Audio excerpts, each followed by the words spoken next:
arkadaşlar, kanalıma hoş geldiniz.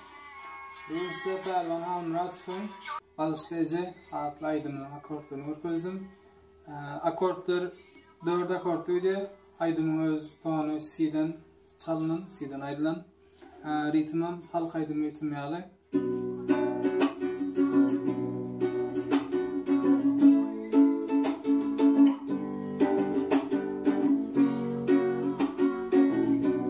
İki şekilde örgüzdüm akortlarını. Biri zajem bilen. Bunun şeyle biraz başlanıcı tutulmayanlar için şey tutuyorlar. Böyle iki şekilde bulmazsam tutuyorlar.